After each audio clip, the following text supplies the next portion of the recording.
We're going to go over some exercises for anterior knee pain. So a lot of people will have pain in the front of their knee or in their kneecap. Usually that's from some tight quads. So what we're going to do is strengthen the lower abdominals, the quads, specifically the rectus femoris and the hip flexors. And so I'm going to show you some of my favorite exercises to do that. So we're going to start with a straight leg raise. So you're going to lay on your back with one knee bent and the working leg is going to be straight. The key with this exercise is to keep the spine and the pelvis nice and stable. And then we're going to make sure that we engage the quad to straighten the leg before we lift. I usually guide people to lift till the thighs are even and then slowly release back down. So I'm just using my hands to make sure that my abdominals are engaged. I'm being mindful of my quad. You can release the quad in between each one and then re-engage before you lift to make sure that you haven't lost that contraction. So on the other side, it's going to look like this. We're going to engage the abdominals, squeeze the quad, lift till the thighs are even, and then relax all the way back down. Toes can be pointed or flexed. It doesn't matter for this exercise. And then I usually have people do 2 sets of 15, but you can work up to that, especially if your quads get tired, your abs get tired, or you start to lose the control of that movement. So the next exercise, work on the quads. So I'm going to use a short foam roller. You can also use a full length roller. I just find that this is a little bit more manageable. And so you're going to bring this right to above the knee joint. This leg, the leg that's not working can be bent if that's more comfortable in your low back, or it can be straight.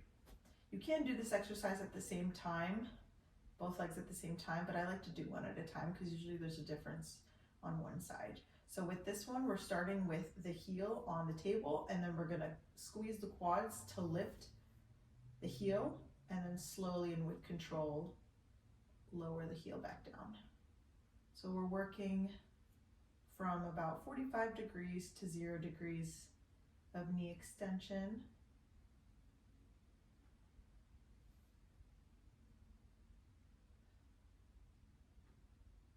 And then if I want to do the other side, I'll just slide the foam roller over. And we'll just get this leg out of the way. So again, I'm squeezing my quads to lift the heel and then slowly lowering back down.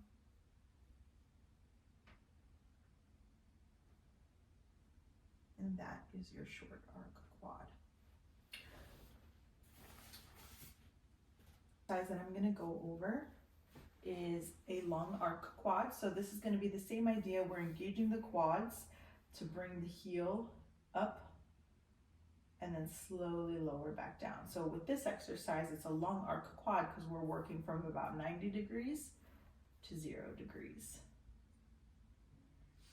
And with this one, because now we're in sitting, which is less supportive, you want to make sure that you're being mindful of what's happening in the pelvis. So just keeping a little bit of abdominal awareness to keep your pelvis nice and stable. If your hamstrings are super tight, you might round. So you might need to work on some hamstring mobility. With this one, I like to cue my patients to lower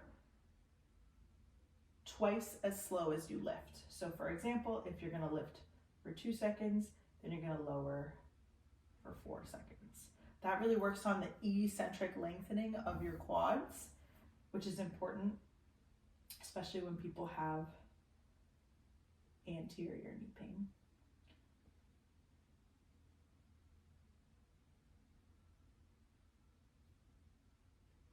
Again, your toes can be pointed or flexed, whatever feels good.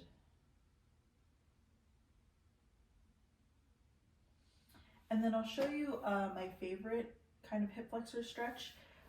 So this is going to be a modified Thomas stretch. So you're going to come to the edge of the table and you're going to let your leg hang. And then you can either hug the opposite knee into your chest. That's just going to keep your spine in a more neutral position, or you can keep it on the table just like this. Let the leg hang at least 30 seconds. You can hang out here for a minute or two if it feels good. And then you can do the same thing on the other side.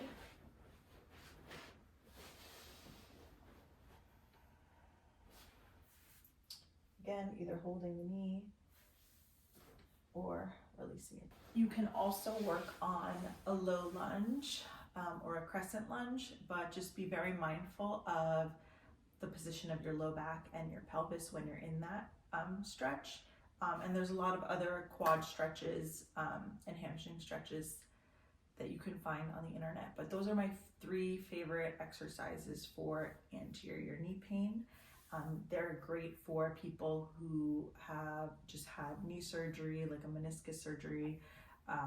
Of course, if you have an injury or had a recent surgery, just make sure that these exercises are not breaking any precautions that your surgeon may have provided for you.